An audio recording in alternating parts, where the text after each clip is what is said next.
सीता का नाम ये कंबोधिलाल है, जैसा ही रंगो रूप है पैसा ही माल है।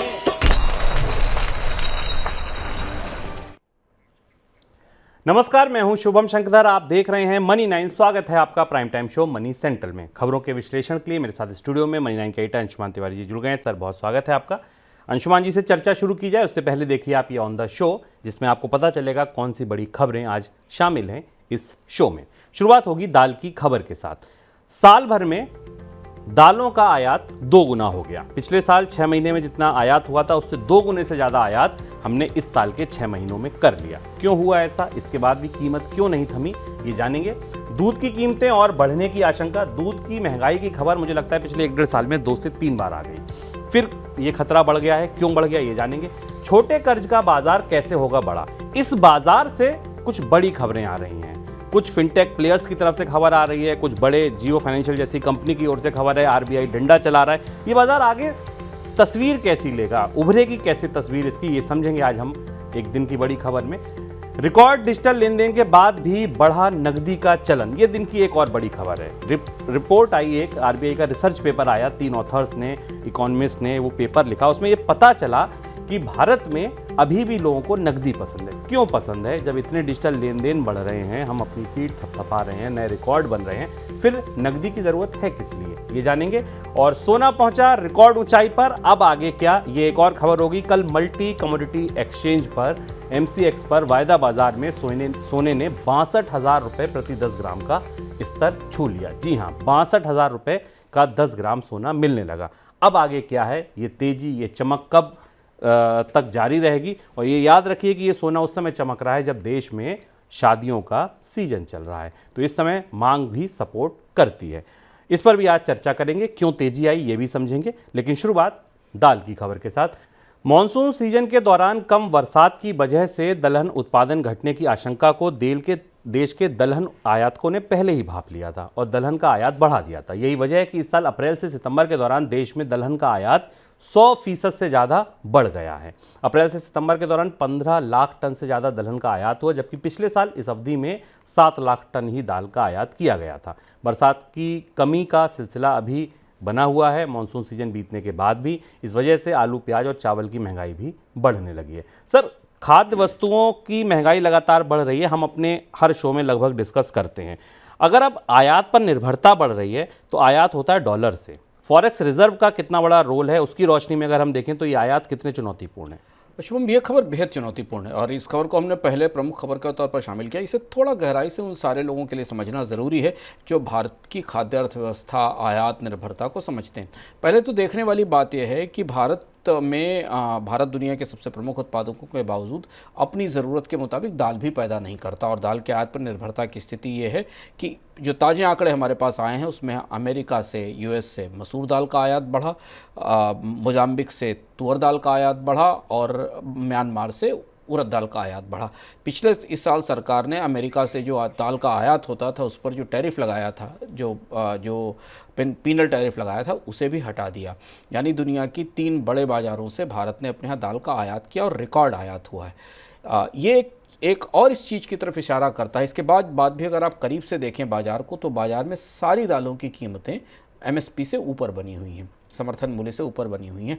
इससे हमें ये पता चलता है कि बाजार में दालों की महंगाई की जो अंतर्धारणा है वो कितनी मजबूत है, कितनी मजबूत ढंग से महंगाई मौजूद है। रिजर्व बैंक जो अपनी मौद्रिक पॉलिसी में कहता है ना, और जो नापता है कि महंगाई के बारे में लोगों का परसेप्शन क्या है, तो महंगाई का जो परसेप्शन है दालों में वो कितना मजबूत और कितना स्ट्रांग है। और अक्सर कहा जाता है कि महंगाई से ज़्यादा महंगाई के बढ़ने की संभावना बुरी होती है। तो भारत में रिकॉर्ड आयात है, जो भी उत्पादन है भारत में वो भी कम हुआ है। इसके बाद भी दालों की महंगाई बनी हुई है और सरकार इस सारी कोशिशों के बाद, आयात उधार करने के बाद भी महंगाई नियंत्रित नहीं कर पाई। पहली चीज़ तो ये।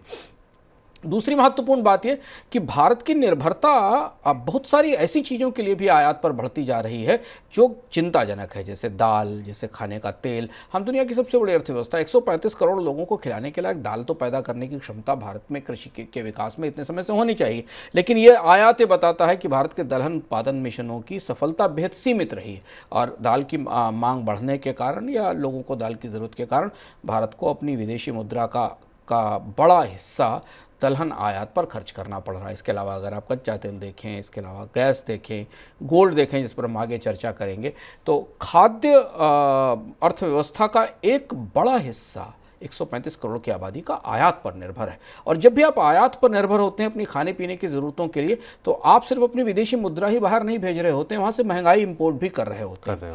क्योंकि भारत जैसा देश जहाँ पर इतने बड़ी मात्रा में दाल और खाद्य तेल का आयात होता है, तो जैसे ही यहाँ पर मांग बढ़ती है वैसे ही महंगाई अपने आप तैर कर विदेश से भारतीय बाजार में आ जाती है। केंद्र सरकार फिलहाल गेहूं और चने के आयात शुल्क में कटौती नहीं करेगी। सरकार के पास खुले बाजार में गेहूं और चने की सप्लाई के लिए पर्याप्त स्टॉक है और उस स्टॉक को ध्यान में रखते हुए सरकार की तरफ से आयात शुल्क में कटौती नहीं करने की बात कही गई है। फिलहाल देश में गेहूं का आयात पर 40% टैक्स लगता है, जबकि ऑस्ट्रेलिया से इंपोर्ट होने वाले चने पर 66% टैक्स है और काबुली चने पर इंपोर्ट पर 40% की ड्यूटी लगती है। सर, ड्यूटी को रखकर सरकार इंपोर्ट ड्यूटी को नहीं घटाकर आपूर्ति कैसे पूरी करेगी? इस खबर को हम दो तरह से दे सकते हैं सरकार के फैसले को। एक फैसला तो यह है कि शायद सरकार की तरफ से तर्क आ सकता है कि वो बाजार में आयात बढ़ाकर किसानों का नुकसान नहीं करना चाहती। ये हो सकता है क्योंकि कृषि उत्पादों पर इंपोर्ट ड्यूटी ज़्यादा इसलिए लगाई जाती है क्योंकि आप घरेलू किसानों को या घरेलू उत्पादन को बढ़ावा दें, तो एक किस्म से ये रिस्ट्रिक्टिव इंपोर्ट ड्यूटी होती है, प्रतिबंधात्मक ड्यूटीज़ होती, जिससे कि भारत के किसानों का सामान बाजार में बिक सके। 40% की इंपोर्ट ड्यूटी काफ़ी ज़्यादा है गेहूं पे। तो एक तरफ से तो आप ये कह सकते हैं कि किसानों की मदद के लिए है, पर दूसरी महत्वपूर्ण बात यह है कि सरकार शायद ये महसूस कर रही है कि आयातित गेहूं या आयातित चना भी शायद सस्ता नहीं पड़ेगा, क्योंकि अंतर्राष्ट्रीय बाजार में दलहन की कीमतें और गेहूं की कीमतें लगातार ऊंची बनी हुई हैं। हम आपको विस्तार से बता भी चुके हैं कि इकोनॉमिकम में कि अगर भारत आयात भी कर रहा होगा, चाहे वो ऑस्ट्रेलिया से गेहूँ आयात करे या कनाडा से आयात करे, दोनों तटों पर आने वाला गेहूँ आमतौर पर भारतीय बाजार में जो गेहूँ की कीमत है उससे महंगा ही पड़ेगा रुपए की कमजोरी के कारण। तो ऐसी स्थिति में सरकार आयात इंपोर्ट ड्यूटी घटाकर किसानों की विरोधी या किसानों के हितों पर असर करने वाला फैसला नहीं करना चाहती। लेकिन जो पूरा परिदृश्य है वो ये बता रहा है कि इंपोर्ट ड्यूटी न घटाने का फैसला करके सरकार की तरफ से दरअसल बाजार को इस तरीके का संकेत मिला है कि कोई बड़ा इंटरवेंशन सप्लाई साइड से नहीं आएगा, कम से कम आयात की सप्लाई के साइड से। तो इसका असर क्या होगा? इसका नतीजा ये होगा कि बाजार में गेहूं की कीमतें, भले ही सरकार कहे कि उसके पास पर्याप्त स्टॉक है, पर गेहूं की कीमतें नीचे नहीं आई हैं। गेहूं की कीमतें लगातार बढ़ी हुई हैं और दाल की कीमतें भी ऊंचाई पर हैं। इंपोर्ट ड्यूटी खोलने का फैसला आमतौर पर बाजारों में थोड़ी सी सेंटिमेंट को बदलता है। ये रास्ता खुलता है कि आयात शुल्क कम हुआ है तो इसका मतलब है बाजार में थोड़ी आपूर्ति बढ़ जाएगी। दाल महंगी, चावल महंगे, गेहूं महंगा, सब्जी महंगी, आलू प्याज भी महंगा और साथ साथ दूध भी महंगा। दूध की महंगाई बढ़ने की भी आशंका और गहरी हो रही है। सर, इसकी क्या वजह है? ये खबर भी महत्वपूर्ण है। भारत का जो ग्रासलैंड फॉडर रिसर्च इंस्टीट्यूट है IGFRI, उसकी तरफ से एक रिपोर्ट आई, उसकी तरफ से आंकड़ा आया, जो आंकड़ा भारत की दूध की कीमतों को बढ़ने को लेकर महत्वपूर्ण जानकारी देता है। ये माना जा रहा है कि भारत में जो पशुओं के लिए चारे की कमी है वो अलग अलग हिस्सों में 25 से 90% तक की है। यानी पशुओं के लिए उपलब्ध चारा 25 से 90% कम है। और इसमें जो ड्राई फ्रॉडर है, जो सूखा चारा है, जो कि भारत के मुख्य पशुधन वाले हिस्सों में आता है, जो कि मध्य भारत का हिस्सा है, पश्चिमी भारत का हिस्सा, उत्तर भारत का हिस्सा है, जहाँ पर लाइव स्टॉक सबसे ज़्यादा है, डेयरी फार्मिंग वहाँ है। वहाँ पर उत्तर भारत के राज्य, पहाड़ी राज्य, पर्वतीय राज्यों पर यहाँ 90% तक सूखे चारे की कमी है। और इस सूखे चारे की कमी के कारण भारत में दूध की कीमतों में कमी होने की कोई गुंजाइश नहीं दिख रही। अगर आप मनी सेंट्रल में देख रहे हैं तो आपको लगातार अलग अलग समय पर बताते रहे, पिछले 1 साल से लगभग 2 साल हो गया है भारत में दूध की कीमतें लगातार बढ़ रही हैं। और उसकी 2 बड़ी वजह है। सबसे पहली वजह तो अब पहले पशुओं में रोग था, जबकि हम लंबी का असर देखा था, और उसके बाद अब चारे की कमी है। चारे की कीमतें बढ़ना इसका एक बड़ी वजह है। सरकार की तरफ से कहा गया है कि डिजिटल धोखाधड़ी पर रोक लगाने के मकसद से 70 लाख मोबाइल नंबरों को निलंबित कर दिया जाएगा, बंद कर दिया जाएगा। मंगलवार को वित्तीय सेवा सचिव की तरफ से जानकारी दी गई। उन्होंने बताया कि डिजिटल पेमेंट धोखाधड़ी से जुड़े मुद्दे पर बैठक के बाद सरकार ने यह फैसला किया है। इस मुद्दे पर अगली बैठक जनवरी में होगी। वहीं दूसरी ओर सरकारी बैंकों में साइबर सुरक्षा को लेकर मंगलवार को हुई बैठक और वित्त मंत्रालय के अधिकारियों की बैठक में वित्त मंत्रालय ने बैंकों को साइबर सुरक्षा बढ़ाने का निर्देश दिया है और इसके लिए अलग से नोडल अधिकारी की नियुक्ति के लिए कहा है। वित्त मंत्रालय ने बैंकों को ये कहा है कि जिन बैंक खातों से धोखाधड़ी हो रही है या इसकी आशंका है, उनको भी बंद किया जा सकता है। सर, क्या स्ट्रेटजी बना रही है सरकार पूरी?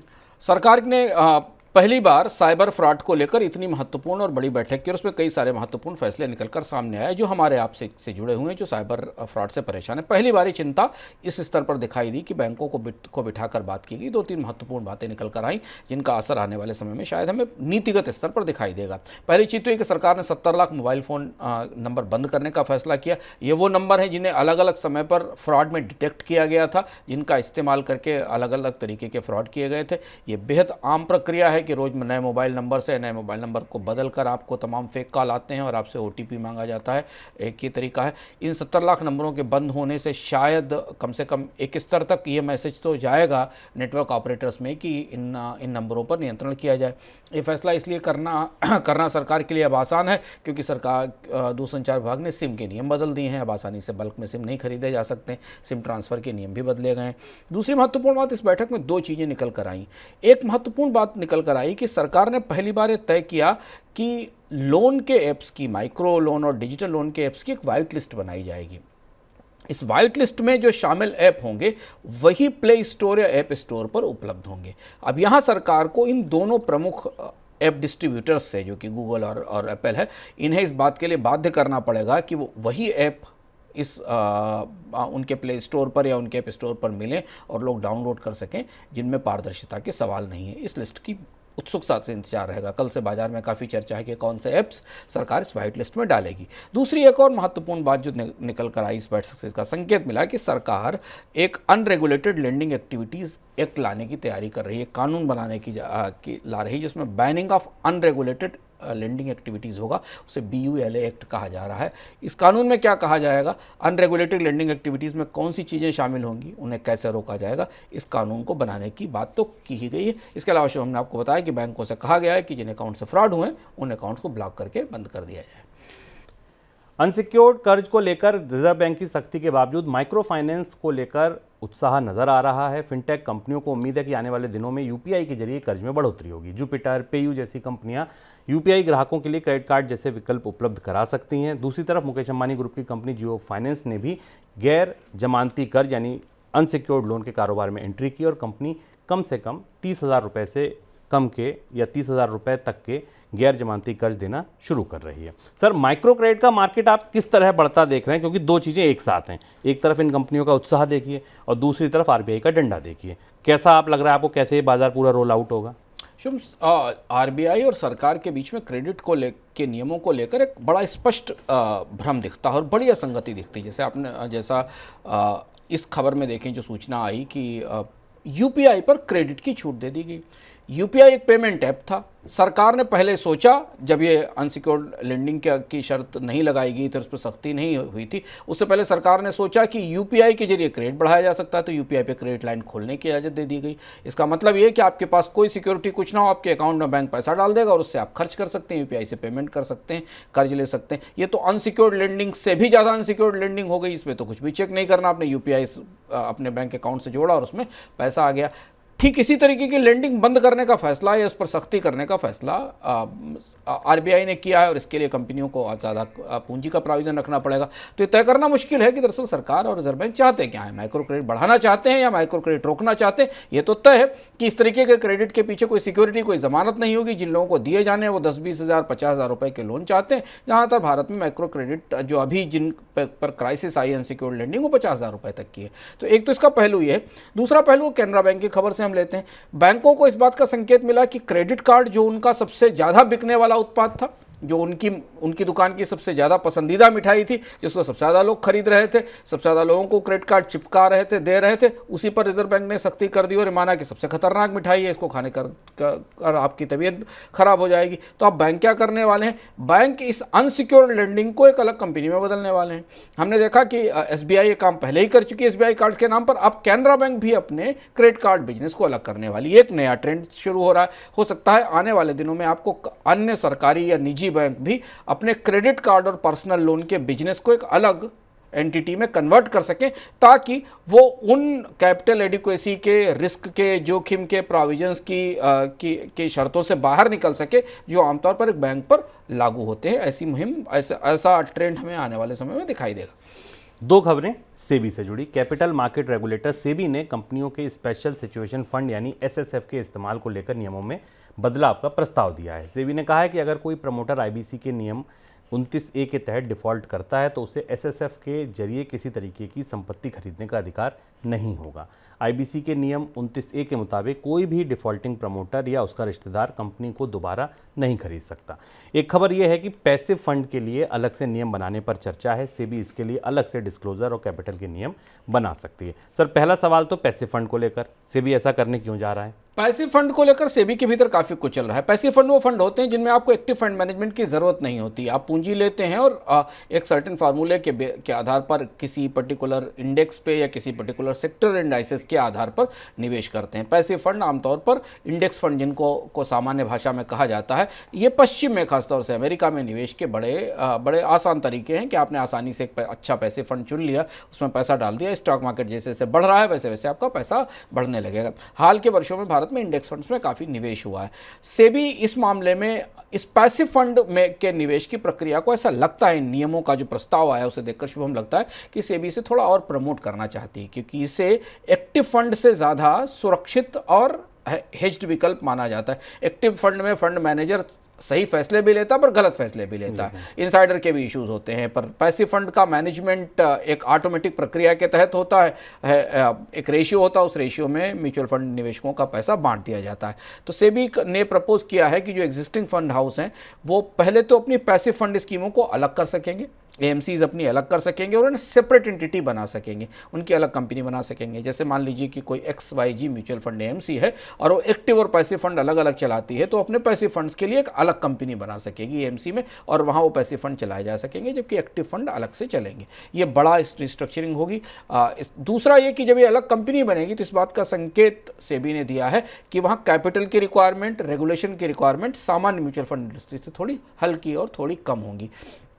ऐसा जिस धारणा से किया जा रहा है कि भारत में बहुत सारे लोग एक्टिव फंड की पूरी प्रोसेस नहीं समझते, उन्हें नहीं पता है कि फंड मैनेजर कैसे पोर्टफोलियो बनाता है, कोई स्टॉक कब चुनता है, कब खरीदता है, कब बेचता है, और ये सब समझने की उनके पास क्षमता नहीं, ना वो इतने सारे सवाल पूछ सकते हैं। तो कम से कम इस बात से मुतमईन हो सकते हैं कि उन्होंने स्टॉक मार्केट के इंडेक्स के आधार पर अपना पैसा लगाया और अगर मार्केट बढ़ रहा है तो उनके पैसे में एक सेकुलर ग्रोथ दिखाई देगी। तो इस तरह से सेबी म्यूचुअल फंड इंडस्ट्री को अब धीमे धीमे दो हिस्सों में बांट रही है। एक एक्टिव फंड मैनेजर जिन पर सख्त रेगुलेशन और नियम होंगे, और दूसरा वो पैसिव फंड का हिस्सा होगा जहां आप बाजार की हवा में बहेंगे, बाजार की नाव में सवार होंगे और नाव जैसे जैसे आगे बढ़ेगी आपका पैसा वैसे आगे बढ़ता जाएगा। इन नियमों का काफ़ी बेसब्री से बाजार में इंतज़ार है, क्योंकि इसके आगे शायद कुछ और भी चीज़ें हैं जहां पर म्यूचुअल फंड निवेशकों के लिए पैसिव फंड के सहारे निवेश के नियम भी आसान किए जाएंगे। सर, ये जो स्पेशल सिचुएशन फंड है इसका किस तरह से गलत इस्तेमाल हो रहा था जिसकी वजह से ये नियम लाने पड़ रहे हैं? स्पेशल सिचुएशन फंड कंपनियों ने अपने पास इसलिए बना रखे थे कि किसी ज़रूरत में वो इस्तेमाल करते थे। अब हो ये रहा है कि कंपनियां जब बैंकरप्ट हो जाती हैं और एसेट डिस्काउंट पर चली जाती है, कंपनी बिल्कुल बिकने की तैयारी में होती है, तो कंपनियां AIF के जरिए, अल्टरनेटिव इन्वेस्टमेंट फंड के जरिए और SSF का पैसा ले जाकर उस कंपनी को खरीदने की वापस कोशिश करती हैं। ये बैकडोर से दोबारा अपनी ही बर्बाद की हुई कंपनी, बीमार की हुई कंपनी को खरीदने की कोशिश है। सेबी ने इस पर सख्ती की और सेबी ने कहा है कि अगर कोई प्रमोटर डिफॉल्ट कर गया है अपनी देनदारी में, पैसा नहीं दे पाया है बैंक को, तो उसका स्पेशल सिचुएशन फंड उस कंपनी को दोबारा खरीदने में इस्तेमाल नहीं होगा। ये महत्वपूर्ण कदम है, क्योंकि हमने हाल फिलहाल के वर्षों में ये देखा है कि कई सारी कंपनियां जो IBC के तहत, बैंक्रप्सी व्यवस्था के तहत गई हैं, वहाँ उनके प्रमोटर ही पिछले दरवाजे से उसे खरीदने की कोशिश करते दिखाई दिए हैं। आगे बढ़ते हैं दिन की दो सबसे बड़ी खबरों की तरफ।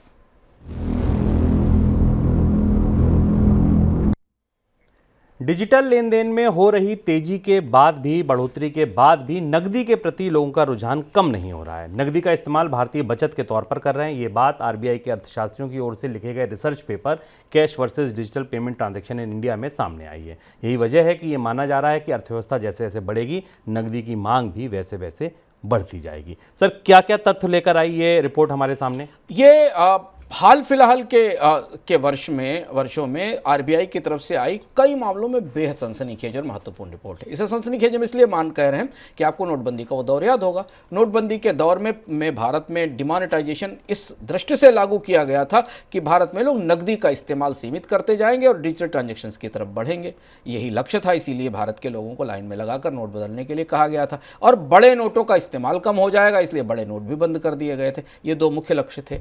इस पूरी प्रक्रिया को लागू हुए 4-5 साल हो गए और अब जो नतीजे बाहर निकल कर आ रहे हैं वो भारत की मौद्रिक व्यवस्था में एक बड़े महत्वपूर्ण बदलाव की तरफ इशारा कर रहे हैं। रिपोर्ट ये बता रही है कि डिजिटल ट्रांजैक्शन बढ़ रहे हैं, 11 बिलियन के आसपास डिजिटल ट्रांजैक्शंस होते हैं, लेकिन इसके साथ लोग नकदी भी रख रहे हैं और खासतौर से बड़े नोटों में नकदी रख रहे हैं। अब इसके बहुत सारे इंटरप्रिटेशन हैं। पहले हम कुछ आंकड़े देखें जो इस रिपोर्ट में बताया। इस रिपोर्ट में बताया गया कि जो लार्ज वैल्यू नोट्स का सर्कुलेशन है या जो उनका जो प्रवाह है, करेंसी इन सर्कुलेशन है उसने वो पैंडेमिक के दौरान तो थोड़ा बढ़ा था। 2021 में उसमें 19% की ग्रोथ थी, 2022 में उसमें 11% की ग्रोथ दिखाई दी और जबकि अप्रैल 2018 से मार्च 2022 के दौरान जो कैश का यूसेज है वो 42% बढ़ा।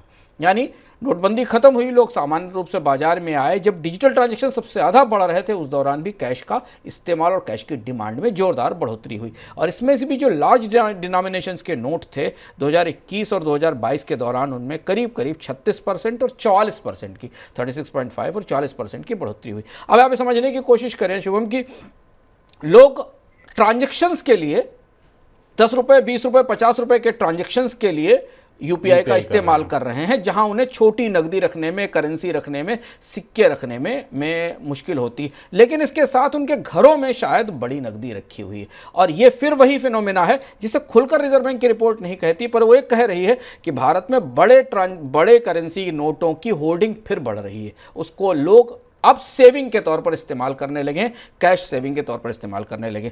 सरकार, रिजर्व बैंक, वित्त मंत्रालय, नोटबंदी की योजना बनाने वाले लोग इस रिपोर्ट को कैसे लेंगे और इसे कैसे समझेंगे ये देखना होगा। लेकिन ये एक बेहद पेक्यूलियर फिनोमेना है कि लोगों ने अपने आप को बाजार में करेंसी के 2 हिस्सों के साथ एडजस्ट कर लिया है। उन्हें अगर ग्रॉसरी खरीदनी है 300, 400, 500 रुपए की तो वो मोबाइल वॉलेट से और यूपीआई से पेमेंट कर रहे हैं, पर उनके घरों में आज भी बड़े नोट कैश के तौर पर, रिजर्व के तौर पर रखे हुए हैं और इसलिए ह्यूज 44% की ग्रोथ बड़े करेंसी नोटों में दिखाई देती है। वो स्थिति तब है जब सरकार ने 2000 रुपये का नोट भी विड्रॉ कर लिया और बंद कर लिया। तो सर अर्थव्यवस्था के बारे में ये रुख क्या बताता है? 2 महत्वपूर्ण चीजें दिखती हैं अर्थव्यवस्था में, क्योंकि currency in circulation record level पर है और अगर currency in circulation record level पर है तो वो करेंसी डिमांड के तौर पर बाजार में दिखनी चाहिए, पर डिमांड में उतनी ग्रोथ नहीं दिखती, खर्च में उतनी ग्रोथ नहीं दिखती। लोग तो कर्ज लेकर खर्च कर रहे हैं, हमने आपको बराबर विस्तार से बताया कि क्रेडिट कार्ड से, बोरोइंग से लोग यूज कर रहे हैं। तो इसका मतलब यह है कि अर्थव्यवस्था में कैश सेविंग के तौर पर एक बड़े फैक्टर के तौर पर उभरा है। अगर इस रिपोर्ट को आप मोटे तौर पर समझने की कोशिश करें कि नकदी में बचत काफ़ी हो रही है, यानी जो डिमोनेटाइजेशन है नोटबंदी के जरिए लोगों को कैश से दूर करने की कोशिश की गई थी, ऐसा नहीं हुआ। डिजिटल तो अपना लिया उन्होंने, पर वो कैश से दूर नहीं हुए। नकदी रखने की आदत से या कैश को अपने घर में होल्ड करने के लिए, बचत के लिए से अलग नहीं हुए। दूसरी महत्वपूर्ण बात है कि इतनी करेंसी इन सर्कुलेशन भारत की जीडीपी ग्रोथ में ट्रांसलेट नहीं हुई। भारत के बाजार में इतना huge currency in circulation demand के तौर पर ट्रांसलेट नहीं हुआ। डिमांड में तो वही के फैक्टर के शेप रिकवरी दिख रही है, जहां पर महंगी कारें, महंगे मोबाइल, महंगे मकान बिक रहे हैं। तो फिर ऐसा लगता है कि कैश होल्डिंग कहीं ना कहीं लोगों को फ्यूचर के प्रति इनसिक्योर करती है और इसलिए वो ज़्यादा कैश अपने हाथ में होल्ड करना चाहते हैं। इकोनॉमिक फ्यूचर्स को लेकर, अपने आर्थिक भविष्य को लेकर अभी लोगों के दिमाग में आशंका और चिंता है, इसलिए उन्हें वो बड़े नोट जो भी वो 500 के नोट हैं उनमें बड़ी होल्डिंग दिखाई दे रही। रिजर्व बैंक की ये रिपोर्ट बताती है और इसके बीच में CBDC भी आया, P2P पेमेंट्स के system, PPI prepaid payment instruments भी आए, वो सारे सब कुछ चल रहे हैं। लेकिन नोट जुटाने की, कैश रखने की जो भारतीयों की पुरानी आदत है और जो उनका तरीका है वो नहीं बदला।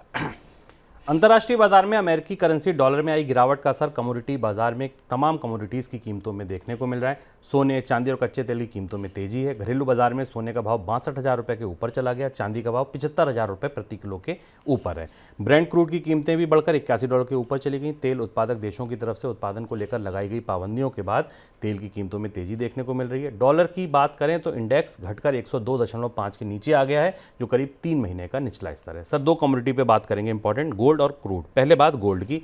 गोल्ड में आउटलुक अब क्या दिखाई दे रहा है? गोल्ड में हम लोग लगातार बता रहे हैं कि गोल्ड में तो बढ़ोतरी बढ़ोतरी का ट्रेंड पहले से ही बना हुआ, पिछले 1 साल से बना हुआ। इसमें चूंकि सरकार और सरकार के बैंक सबसे बड़े बायर हैं, तो बाजार में गोल्ड की डिमांड, ऑफिशियल डिमांड काफ़ी ज़्यादा है खरीद के तौर पर। अब क्या हुआ कि कुछ ताज़े आंकड़े आए, जैसे आंकड़ा एक आया कि अमेरिका में शायद ब्याज दरों में बढ़ोतरी की प्रक्रिया रुक सकती है और अब फेडरल रिजर्व ब्याज दरों में नई बढ़ोतरी नहीं करेगा। डॉलर इंडेक्स में कमी आई और इसका असर हमको गोल्ड की डिमांड के तौर पर दिखाई दिया। लेकिन अगर फिर से ये परिस्थिति बदलती है अमेरिकी अर्थव्यवस्था के आंकड़े को लेकर, तो इसमें बदलाव दिखाई देगा। पर जनरली सिक्योरिटी के तौर पर चूंकि दुनिया में महंगाई की अंतर्धारणा भी मजबूत है, 2 जगह युद्ध चल रहे हैं, तो गोल्ड की मांग बनी हुई है। पर गोल्ड की मांग में एक स्ट्रक्चरल बदलाव हमें दुनिया में दिखता है कि 2020 से 2019 से पहले गोल्ड की मैक्सिमम मांग, जो कि वर्ल्ड गोल्ड काउंसिल की रिपोर्ट भी बताती है, मैक्सिमम मांग ज्वेलरी से, कंजम्पशन से निकलती थी। लेकिन अब गोल्ड की बड़ी मांग ऑफिशियल स्तर पर निकल रही है और ये डिमांड भारत के लिए बड़ी चुनौती है। हमने आपको बताया था एक मनी सेंट्रल में कि भारत में पिछली तिमाही में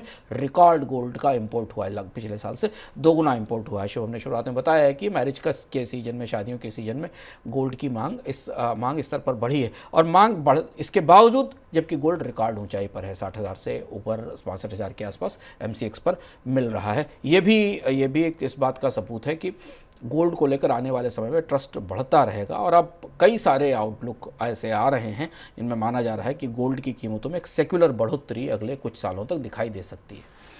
सर, क्रूड की कीमतों में क्या रुख देख रहे हैं आप? लगातार 80 के ऊपर बना हुआ है क्रूड। कच्चे तेल की कीमतें ओपेक देश अपने लेवल पर नियंत्रित कर रहे हैं। ओपेक देशों ने की कोशिश तो 90 तक की थी, अभी 80 और 82 से ऊपर जा रहा है। अब एक चीज़ जो कच्चे तेल की कीमतों को लेकर थोड़ा बदलती आने वाले समय में दिखाई देगी कि चीन की अर्थव्यवस्था में जो गिरावट दिख रही है, उसे देखकर ओपेक देश अपने आप को एडजस्ट कर रहे हैं। हालांकि ओपेक की जो पिछली बैठक थी वियना में पिछले सप्ताह, उसमें कोई फैसला नहीं हुआ, लेकिन माना जा रहा है कि सऊदी अरब एक तरफ एशियाई बाजारों के लिए कीमतों में थोड़ी कमी करेगा और दूसरी तरफ उत्पादन में कटौती को और ज़्यादा मजबूती से लागू करेगा।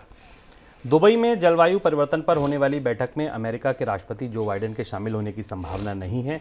व्हाइट हाउस की ओर से राष्ट्रपति जो बाइडेन का कार्यक्रम जारी किया गया है। व्हाइट हाउस के अनुसार गुरुवार को राष्ट्रपति जो बाइडेन व्हाइट हाउस में अंगोला के राष्ट्रपति जोआओ के साथ द्विपक्षीय बैठक करेंगे। सर, क्या होगा इस सम्मेलन में? कोप की या जो पूरी दुनिया में जो इन्वायरमेंट की समिट है, जिसको कि कॉन्फ्रेंस ऑफ पार्टीज़ कहा जाता है, जिसकी 28वीं बैठक दुबई में होनी है, ये शायद दुनिया के सारे देशों की शर्मिंदगी की बैठक होने वाली है। हम शर्मिंदगी इसलिए कह रहे हैं क्योंकि इस बैठक में दुनिया के जो देश पहुंचेंगे वो खुद से सवाल पूछेंगे कि उन्होंने आखिर पिछले 5 सालों में, 6 सालों में किया क्या। अगर आप पिछली बैठक देखें 2015 से पेरिस के सम्मेलन से लेकर आज तक, दुनिया ने पर्यावरण को सुधारने के लिए, ग्रीन हाउस गैसेस का एमिशन रोकने के लिए, कार्बन को रोकने के लिए, तापमान कम करने के लिए जो भी लक्ष्य तय किए, वो सारे लक्ष्य बुरी तरह गिर गए। एक आंकड़ा सबसे महत्वपूर्ण समझना जरूरी है। यह तय किया था कि 2021-22 तक दुनिया के देश एमिशंस को, उत्सर्जन को, कार्बन के उत्सर्जन को 8% कम करेंगे, जबकि सच्चाई यह है कि वो 1.2% बढ़ गया। यानी जो कम करना था उससे ज़्यादा बढ़ गया। और इसकी वजह यह है कि इस स्थिति में कहाँ ये थी कि 2023 तक दुनिया में के तापमान को करीब 1.5 से 2 डिग्री कम किया जाएगा। अब आज की स्थिति ये है कि इस शताब्दी के अंत तक दुनिया में 3% के आसपास टेम्परेचर में बढ़ोतरी होगी। अक्टूबर का महीना रिकॉर्ड गर्मी का था, ये साल रिकॉर्ड गर्मी का था। और अब जब कोप के बैठक में दुनिया के देश पहुँचेंगे तो उन्हें दुनिया के उन लोगों को जो पर्यावरण आपदा से बुरी तरह शिकार है, भारत उनमें सबसे प्रमुख देशों में से है। हमने कल आपको बताया कि सिक्किम ने 11,500 करोड़ रुपए का डैमरेज अपनी एक बांध परियोजना के लिए भी, नदी परियोजना के लिए मांगा। उनको दुनिया के उन देशों को ये दुनिया के राष्ट्राध्यक्ष क्या बताएंगे कि वो किस बात पर सहमत हुए थे और उन्होंने क्या किया और क्या दिया। बड़ी बड़ी योजनाएं, बड़े बड़े प्लान, बड़े बड़े भाषण होंगे, बहुत सारी चर्चाएं होंगी, पर यह देखना करीब से ज़रूरी होगा कि क्या कुछ कॉन्क्रीट कदम, कुछ ठोस कदम यहाँ से निकल कर आते हैं जो सख्ती से लागू किए जाएंगे। और इसलिए महत्वपूर्ण है क्योंकि हम आपसे कहेंगे कि हमने एक इकोनॉमिक में विस्तार से डिकार्बनाइजेशन पर बात की थी, यहाँ शायद कुछ सख्त फैसले होने की संभावना है जिसे दुनिया के देशों को अब लागू करना पड़ेगा, क्योंकि पानी नाक तक क्या, पानी सर तक आ गया है। आगे बढ़ते हैं झटपट खबरों की ओर।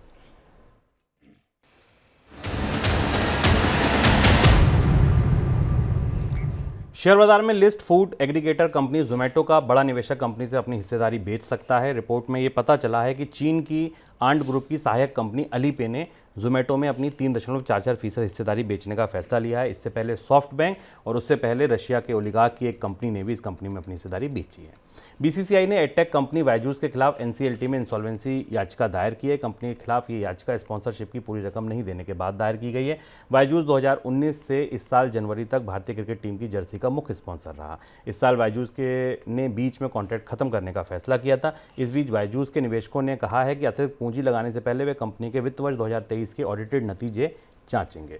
अदानी समूह की कंपनियों ने शेयरों में मंगलवार को जोरदार उछाल दर्ज किया गया। सभी 10 सूचीबद्ध कंपनियों के शेयर में तेजी दर्ज की गई। सुप्रीम कोर्ट में शुक्रवार को हिंडनबर्ग मामले में टिप्पणी और फैसला सुरक्षित रखे जाने के बाद अदानी समूह की कंपनियों के शेयरों में तेजी देखने को मिली है। कई कंपनियों के शेयर के भाव आज भी तेज हैं।